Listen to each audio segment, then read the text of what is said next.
I always have to announce that. Yep, no problem.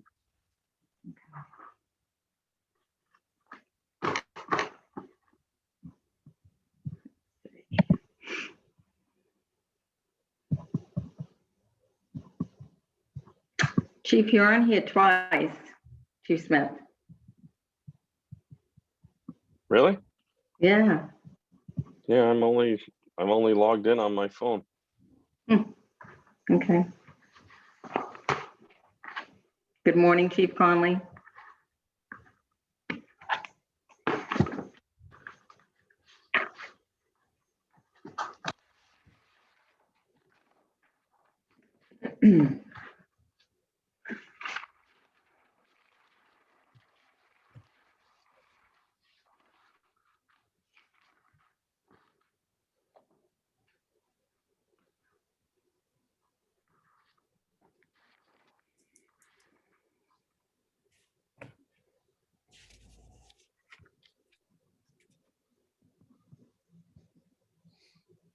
Okay, so it's 8:30. So Chiefs, I need you to put your video on. Thank you. Good morning. Okay, so I'm going to open the Licensing Commission meeting Wednesday, March 30th at 8:30 a.m. And I just have to do the legal verbiage. This meeting is being recorded by video and audio in accordance with the state open meeting law, consistent with the governor's orders suspending certain provisions of the open meeting law and banning gatherings of more than 10 people. This meeting will be conducted by remote participation. The public may not physically attend this meeting, but every effort will be made to allow the public to view and listen to the meeting in real time. Persons who wish to do so are invited to view the meeting, and you have the information that was on the posting.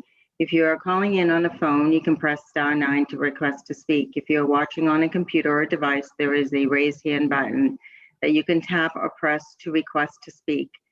Please use either of these options to be recognized to speak.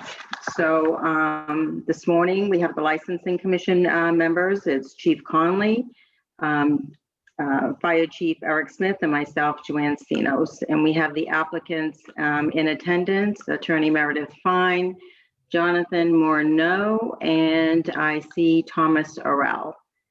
Okay, so who would like to start off? Okay, Meredith would like to start off. Okay. Good morning, everybody. Just for the record, Attorney Meredith Fine, 46 Middle Street, representing the applicant. I had a long talk with Bill Sanborn about this application last week, and it was very helpful to talk to him because he shared some questions that he had in addition to the questions that you all had when we last met. So I'm going to go through, I'm going to answer the questions that we've heard, and hopefully that will put your minds at some rest. Okay, Meredith, can I just interrupt you because I forgot to tell, saying what we're going to be discussing, and we're going to take things out of order. So it's the request from Attorney Meredith Fine on behalf of Jonathan Morneau for a livery permit pursuant to Gloucester Code of Ordinances, Chapter 25, Vehicles for Hire. And this was continued from a March 17th meeting. Okay, I'm sorry, I apologize. So can everybody see my screen? Yes. Yep. Chief? Yes. Gotcha. All right, great. So I'm going to start off by talking about the alcohol. Mr. Morneau has put together a list of rules that we really believe will address the Commission's concern. So all alcohol will be poured into cups that have no description on them. So people are not going to be swilling down Budweiser cans on the cycle bus. 2 drinks per customer per tour, beer and wine only. All driver's licenses will be checked, and anybody under 21 will have to wear a special wristband. No alcohol, no open containers leaving the vehicle. The driver, who certainly at the beginning will be Mr. Morneau, can confiscate alcohol at any time for any reason. And all drivers will be TIPS certified, which means they will have special training in managing alcohol service. and they will be trained to identify and deal with unacceptable behavior. Mr. Morneau is now TIP certified. Here is his certificate showing that he has been trained in dealing with people who drink. One question that came up was the city's ordinance relative to open containers. I'm not sure that this has come to the city's attention yet, but in February of 2020, the Supreme Judicial Court issued a ruling saying that open container laws have to be civil and they can't be criminal. And so, in my opinion, this decision overrules the city's ordinance. And the city's ordinance is no longer enforceable. So that is what we're doing about alcohol. As you can see, Mr. Morneau has more interest than anybody in making sure that alcohol is used responsibly on this vehicle. It's his liability and it's his business that would be jeopardized by allowing people to drink inappropriately. And he takes this matter very seriously. The next thing I want to show you is the lease. So we do have a signed lease for, I'm sorry I didn't get a chance to actually send these to you, Joanne. They kind of came in, some of these things came in late yesterday. But this is the lease for 11 Harbor Loop. It's just a 350 square foot space in a much larger space. And just this morning at exactly 8:30, I received an email from Mr. Sanborn saying that you have asked me if the cycle bike can be stored at a facility on Harbor Loop. Storage isn't allowed use in the MI zoning district. Reminder that the vehicle can be stored there, but business cannot be run from there. Mr. Morneau has no interest at all in running the business from this little storage space. So this is, so we have a signed lease and we have an email from the building inspector allowing the use. The bike is almost done. I want to remind the board that this is a vehicle that either now meets or will meet all of the federal requirements to be a low speed vehicle on public roads.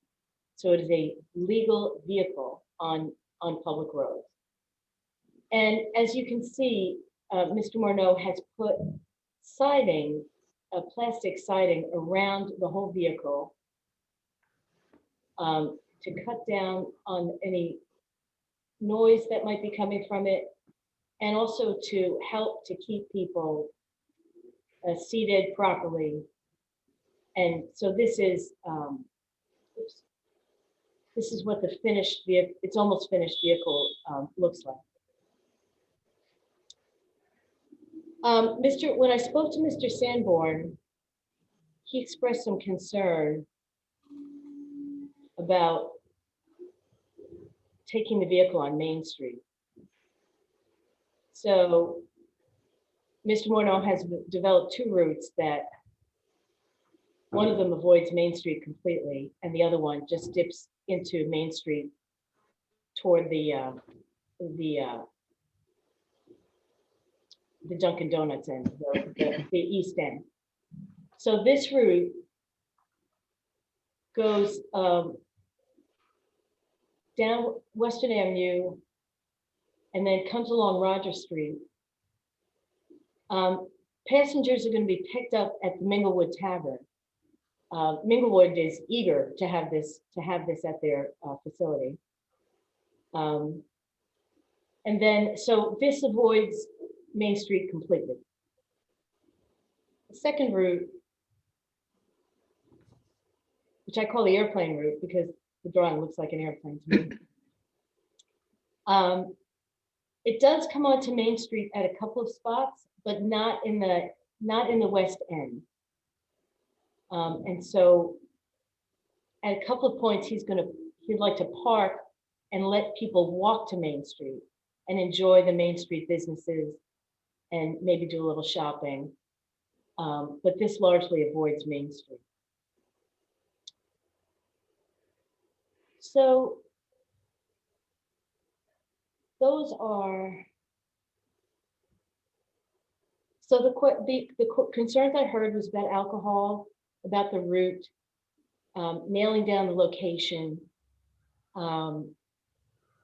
This is a facility that works many other places. And we'd love it if the city could at least give it a try and see what it looks like on the road, see how popular it's going to be. I think it'll bring people to the city. It's only 12 seats, and 12 seats plus the driver. So we're not talking about a huge impact here. It's a roadworthy vehicle, licensed, it's inspected, and we think he's entitled to a livery license. Happy to answer your questions. I have a question. So on his route, he has Captain Carlos. So he's going to have to be aware of special events. Farmers markets is going to be there every Thursday for the summer. And we allowed SEAC, Special Advisory Committee, have allowed SEAC because they're considered essential services. So on Thursday from June to October, it's going to be closed from 12 to 8 p.m. So he's going to have to be aware if it opens up some special events going on, that his routes might need to be altered. Okay, so I just want to make you aware of that. And also I'd like to ask Mr. Morneau, has he ever gone on one of these? Has he visited Detroit or Nashville and gone on one of these bus cycles? So I've visited them in Florida where they're built. I've done some test routes in Florida in small communities. I've not gone to Nashville or Detroit where the large operators are. A lot of those guys run like 8 of these, 10 of these. I don't have any intention of scaling it quite that large. So I've just dealt with smaller areas. Okay. If I can add to that anymore. So also, Bill Sanborn said on 11 Harbor Loop that you could not run your business out of there. And you're only doing reservations from the Yankee fleet. So where is your home base location? Usually when there's a livery license, where your mail goes to, your bills goes to, you have a home base address. I believe it's on the application. I put the address he's going to be using. Let me take a look here.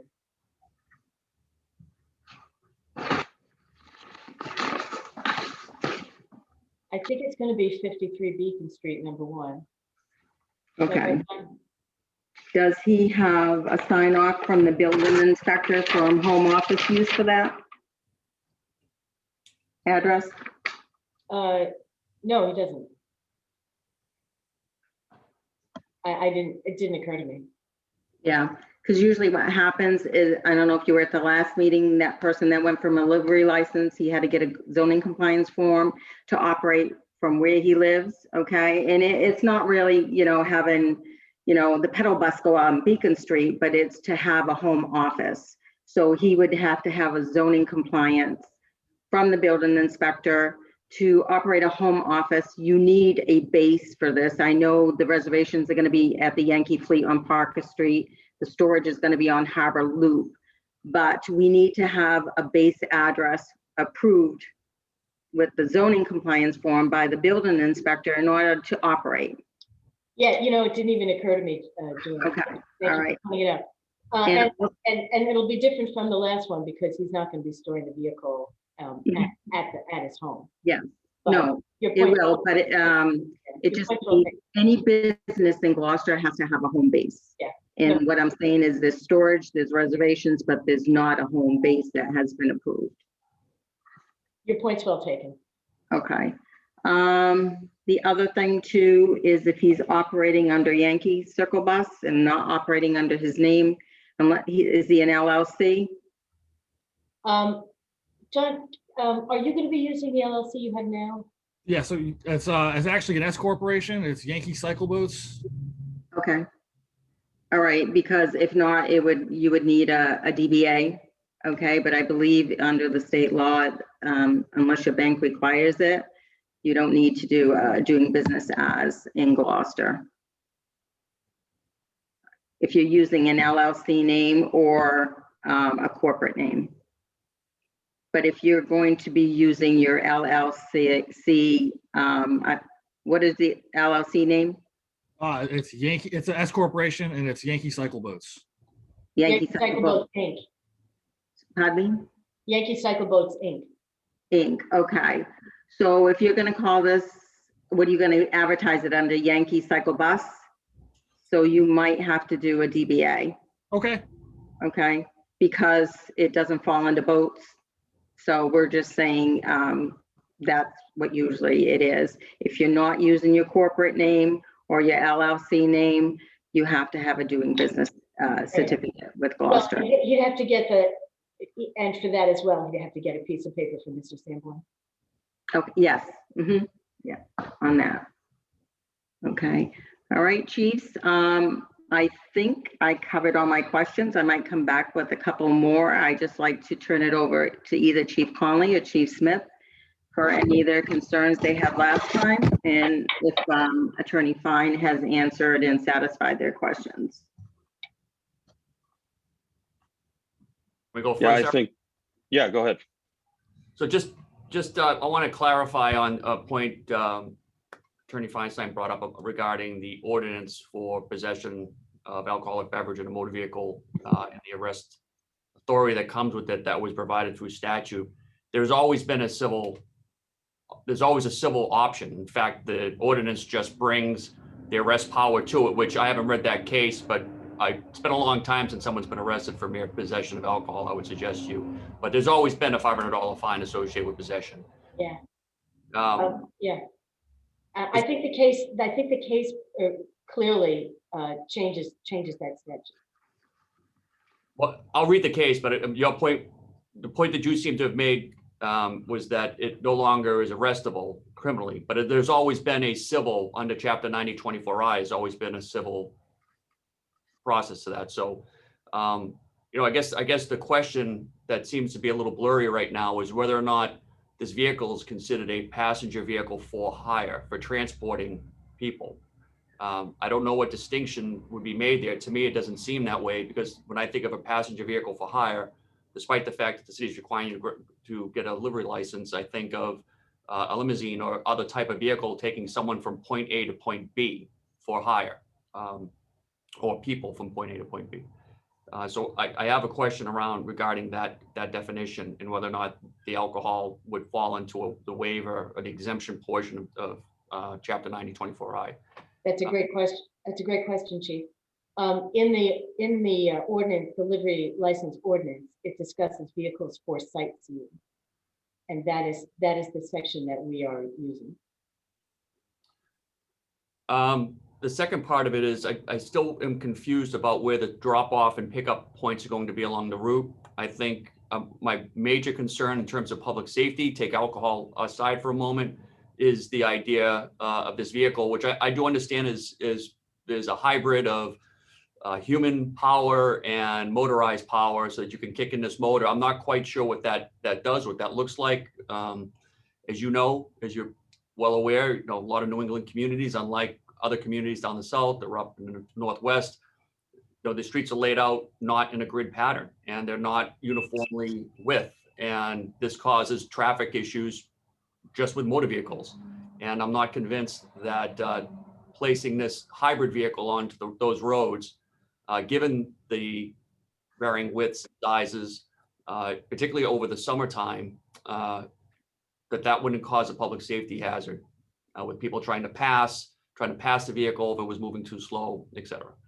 Is there anything you can say to me that would alleviate those concerns? John, do you want to take that one? Yeah, so it is a road legal vehicle. It meets all federal requirements from the National Highway Safety Traffic Administration. Its footprint is about the size of a half-ton pickup truck. I'm not going to do anything to modify that vehicle's footprint at all. It's got a great turning radius. It's professionally manufactured. I'd be more than happy to invite you to inspect it, to drive it, to check it out, whatever makes you feel comfortable with it. It's variable speed. We can make it go as slow as a crawl or 25 miles an hour. It's got seat belts. Everything's rigid. A lot of the side streets are pretty low traffic, in my opinion. Tom and I have drove around quite a bit on Main Street, the side streets. Very rarely have I had to go over 10 miles an hour in my own personal vehicle. I think we can keep a safe speed for passengers and surrounding traffic, and we've got plenty of options to get out of the way of people. Can you talk about how the pickup and drop off is going to work? Are you going to be stopping during traffic to pick people up and drop off? So the initial pickup point and drop off point for the beginning of the tour and the end of the tour is going to be Minglewood Harborside, with the exception of maybe the Beauport Hotel if there's tourists or a wedding there, and we pick up and drop off from the Beauport. Other than that, would probably like to make one stop to let people check out a restaurant or some retail on Main Street. I saw that Warren Street, Middle Street, and Pleasant Street both have a pretty substantial amount of public parking. So we would park that there and then agree on a time frame to go check out a predetermined retail store or a restaurant or a business owner that's happy to share some mutual customers with us. So can I ask you, do you currently have any agreements or MOUs or any sort of written agreement with Minglewood or with the Beauport Harbor Hotel? Are they aware that you're planning on using their location as a stopping point for this type of business potentially? We've not spoke with the Beauport, but Minglewood is well aware. But we don't have anything in writing from Minglewood yet.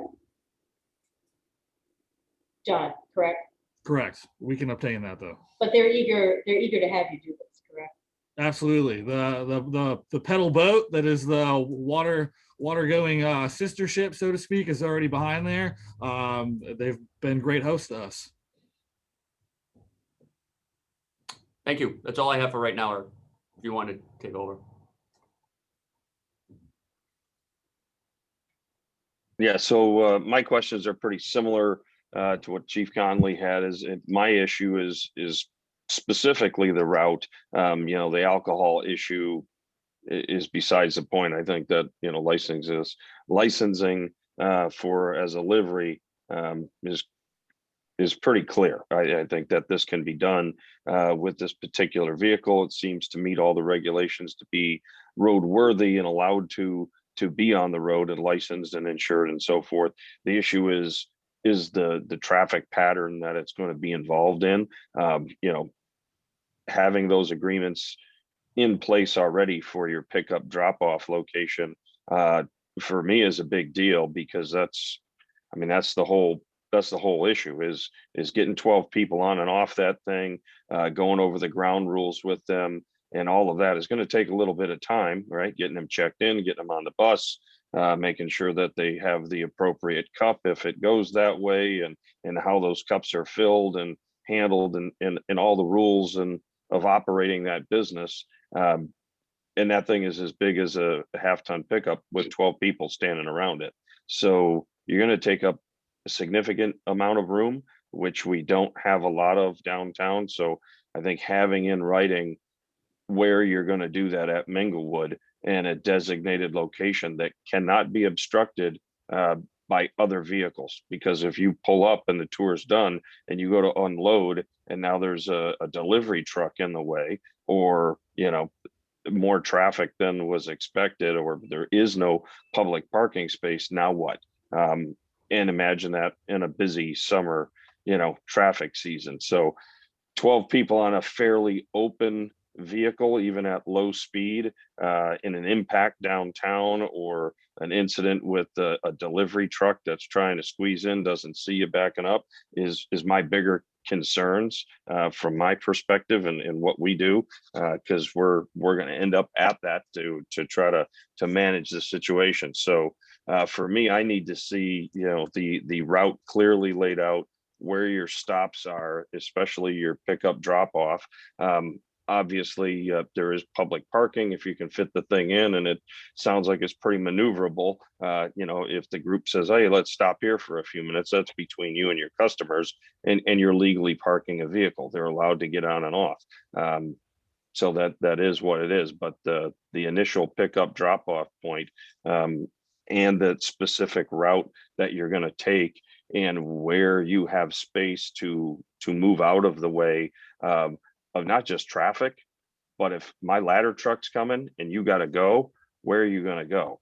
That's my bigger concern. If you snarl traffic for a little bit, you're going to catch the public's flack on that, probably through the city, and it'll get addressed and ironed out. But in the instances where we're responded to an emergency and that thing's in a bad spot and in the way, and traffic is already a nightmare in this town during the summers when it's busy, I just can't see, approving this without a solid plan that has clean, clear details, much better than the maps that, you know, quite frankly, are crayon on a bad copy at this point. So I need to see something much cleaner in a professional format that says, I have an agreement to start and stop here. Here's my specific route, and here are my frequent places where I can pull out of the way of an emergency vehicle, or if traffic's getting backed up behind us, then we can do that as well. To include all of these historic and tour stops that you mentioned and show kind of dotted around the map, at those locations that there is room for your vehicle to pull over there. And if it's based on a public parking spot, apparently the plan is to skip that stop. Or is there enough room for you to move over? You know, your drivers and you and your passengers are going to have an expectation of, well, if this is one of the places we're supposed to talk about on this tour, then we better stop here and talk about this place on the tour. And it's just going to happen, whether the spot you thought was going to be open is open or not. You're just going to slow down even more and try to get out of the way. I get it. I've been on these tours. I'm a tourist in every other town that I go to, and including here. So, I look forward to this kind of business. We get a lot of family coming to town. This is a great way to kind of show them all the highlights that I drive around and show them, and go through the same process of, well, I got to pull in here, I got to sneak off there. And as a business, is something that the city's approving for this to take place. I need at least to see it very cleanly, so I can get behind that. Yep, I don't see him and his operation getting in the way of emergency vehicles. So, from just from that perspective alone, ignoring the traffic, ignoring, the optics of somebody having a couple of beers while pedaling this thing around. Well, we'd be happy to do that, Chief. And it would be to our benefit. Frankly, it would be to our benefit to do it.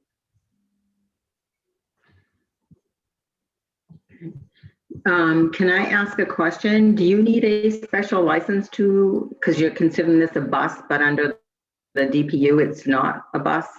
So do you need a special license, or is it just a regular driver's license? Oh, good question. John, do you need a special driver's license for this? No. So state livery laws allow livery operators to transport no more than 14 passengers. Once you exceed 14 passengers in the state of Massachusetts, it's my understanding that you then need a commercial driver's license. Carrying 12 passengers, we're going to be beneath that 14 passenger threshold. Okay. Besides your TIPS training, do you have any CPR or any other training, just in case for some reason someone has a medical condition and then after you have to stop, or is you going to just rely on 911? So I'm also a licensed captain. In order to maintain that certification, I do have CPR, first aid, bloodborne pathogen training, AED training, all that stuff. I've worked offshore oil for a long time and have unfortunately taken place in helping out with accidents like that. I'd be more than willing to have substantial safety equipment on there, like first aid kits and whatever, we can do to ensure our passenger safety. Okay. And will you require, you said at the last meeting, you were going to have 2 more drivers. Would you require to have all these requirements with your drivers, tips, CPR certified and all that? Absolutely. Okay. All right. I just have a public safety concern. It's just like, and my concern too is like when you show the map, Beauport, it looks like you're going up Commercial Street by the playground and coming around. And I've been there just with my car and it's a tight squeeze coming around those corners, especially when you're coming around. So that's a little concern with me, but you're saying it's like a truck, but and I have to say, the residents who live there are very territorial about their parking space and people going by there on the backside on the water side. So if you go past the Beauport and come around Commercial Story around that loop that I believe I'm looking at your map there, that's a tight squeeze on that. So there's a little, concern there if, you get stuck somehow on that, but that's just me. I'm just saying on that route there, it is a tight squeeze, even with the regular motor vehicle coming around the corner. Let's see what else. I think that's all I have right now. The only issue I have is you don't have anything in writing from these people from the Beauport. Yes, they might agree now. They might find it's not feasible for you to do that with them. And so I would like also some kind of written agreement. And also when you mark your routes, I think it would be wise to include pictures, photos, unless, I go out to every route to see what the parking requirement is there by the Minglewood and by these other spots. We don't know what the parking, if it's no parking, loading zone only, because you're saying Minglewood, so you're just going to drive up to the entrance and start loading and unloading from there? Because I don't know what the parking is. I know there's a loading dock there too. I can answer that question. Am I on speaker? Yeah, you're up. They can hear you. Yes, I have a dock behind Minglewood. I'm very familiar with their situation as far as the parking is concerned. But in front of Minglewood, there is like a little culvert turn, which I've seen trucks go in there and unload, or cleaning people and so on and so forth. So we're basically going to be off the road, loading and unloading people inside Minglewood parking lot. So we're not going to be traffic and so on and so forth. I have talked to the manager at Minglewood, and we just got to go over the logistics a little bit, but he's more than welcome, more than willing to go ahead and get something in writing. But what I'm hearing the commission say is that you want to have a more professional and detailed layout of the route. Sure. with photographs and written agreements with the stops along the way. Am I hearing that correctly? Correct. And is there anything else that the commission wants besides that? So one other question I had is, so I know you're saying this vehicle meets all federal requirements, but as I know, as of the last, not been registered. Are you planning on registering this? Or are you waiting for the outcome of this, or are that in the works? I mean, I'm talking about, of course, being plated with the state. Yeah, I don't want to waste any financial resources. So I've spoke with the registry. I spoke with an insurance company. I am absolutely going to register this, insure it. It's going to have state license plates on it. I'm not going to do that without approval to operate.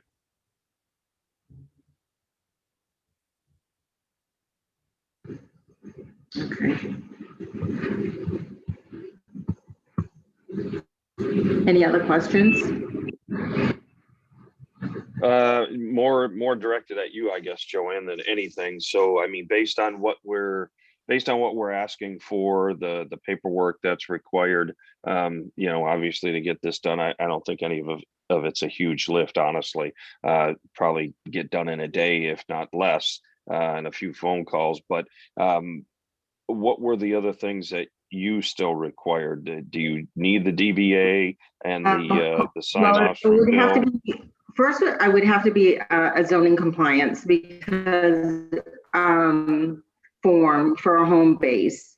And I wouldn't have him do the DBA yet, only because he needs that zoning compliance in order to do a DBA, unless he has approval of the commission, because I wouldn't want him to, this is me, you know, it is required if you're gonna have him business, but I wouldn't want him to do a DBA and not have permission from the commission. There's no need for his DBA. Right. As long as he has the zoning compliance form from the building inspector for a home base and he can show us that, that's fine, because then after he can go forward with the DBA at any time. So basically, we're looking for, And that was mostly my, so we're looking for the start and stop location and documentation demonstrating that business approves of that, you know, with pictures of how that's going to function, where that's going to function, as well as the route laid out cleanly on a map, and label each of the stops along with a picture as to how you're going to be able to be out of the way of emergency vehicles and the traffic, in order to do whatever discussions and you know, information that you want to pass on to the customers about the history of the city and those locations, and identified areas where the vehicle can get out of the way in tight areas or traverse tight areas. Again, if there's no scheduled types, you know, stopping point or discussion point, just for an area that you can bail out and get out of the way of emergency vehicles. So if you can mark all those up on the map, and I mean those areas where you can pull out, should it, you know, you should just kind of number all of them, and then what corresponding pictures go with them, and get Joanne her stuff that she needs. And I think unfortunately, I think we're looking at postponing this to another meeting. That's all And right. again, it is as soon as you can get it done, you know, I'll try to keep my schedule open and work with you guys to get this done. I hate to push it off. I know you got things you got to check off your box in order to get this business up and running. And I don't see this process obstructing that. You know, personally, I like the idea. I think it's a good thing. I support it, but we just got to check all our boxes to make sure it's done right. No, and I agree. It needs to be done right. We're not talking about a huge amount of time. And you guys have been really flexible and helpful. So Joanne, are we looking at, do we need a motion to postpone this to the next meeting that is yet to be scheduled, or how do we go about we don't this? have, we can, you know, we can just have say that the licensing, you know, commission is just going to request this be continued to another meeting so that the applicant just can provide the documentation requested. We don't need a motion. We can just say that it's being continued. If chiefs, you're all in agreement to continue this matter to another meeting. And if you want to set the date and time, we can right now on that. And we can, you know, we can do a motion if you like to just set everything up. So what time frame are we looking at, Meredith, here for you to provide all the documentation? John, what do you think? Another week? Yeah, I'd like Tom's input on that too. He's dealing with people as well, so. Yeah, no, a week is fine. So sometime next week, if the board's available. Yeah, I'm available after about or around about 10 o'clock, give or take a few minutes of that, Monday, Tuesday, Wednesday, and then Thursday as well. So if we can do Wednesday, I have an argument of the appeals court that I still don't know the time of yet. So Okay. Wednesday, Monday, I'm not available on the 5th. On Monday, I will not be in that day. I have a scheduled personal matter. so Tuesday or Tuesday. Thursday, it's looking like. Tuesday works best for me. If Tuesday after, I have a 10 to 11, so I can either do before or after 11. Tuesday works for me. Okay, I'm open all day Tuesday. Chief Smith, what about you? Yeah, What did you yeah. say? Tuesday, anytime for me was after 10, and we're at after 11 for Ed. So I would say, do you guys want to do it at 11:30? I don't think it's going to take us a lot of time. Works for me. Works It's for me. fine with me. All right. And if you can get all that into Joanne, so we can look at the route, the pictures, the map and all that, do our homework, so to speak, and hopefully that meeting won't take a whole lot. Yeah, thank you. And I also need to send her the materials I used today. Okay. All right, so, So we So- said Tuesday at 11:30, is that right? so do you want to make a motion to continue this matter to the date and time? Sure, I would make a motion to continue the matter before us from Meredith Fine's office for her client until Tuesday, the 6th at 11:30 to reconvene and be provided in advance of that, all of the documentation that we discussed. Second, Okay, so we'll just do a roll call vote on this. Chief Conley, yes. Chief Smith, Yes, and myself, City Clerk Joanne Sinos, yes. Okay, motion passes to continue this matter till April 6th at 11:30 a.m. Okay, so you are all set. Thanks. Have a great day, everybody. Thank you. We have one Thanks. more matter. Yeah, we have one more matter, Chiefs. We have to approve the minutes from the last meeting.